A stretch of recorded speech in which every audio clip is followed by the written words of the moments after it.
Letzte Sache, was sagt das Wetter zu Weihnachten jetzt hier auf Zypern? Also wir sitzen ja gerade hier in T-Shirt, gut, uns ist warm vom Glühwein. Ja. Aber man muss schon sagen, gerade jetzt ist es schon untypisch. Es hat jetzt eine Woche durchgeregnet. Ja. Es ist sehr, sehr, sehr schwer.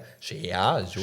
Es ist sehr untypisch, schwer. dass es jetzt so lange regnet auf Zypern. Eine Woche gerade im Dezember. Normalerweise ist ja Januar, Februar wesentlich kälter und mehr regnerisch. Es ist untypisch, aber es ist verdammt wichtig, weil du weißt ja, die Dämme sind alle so gut wie leer.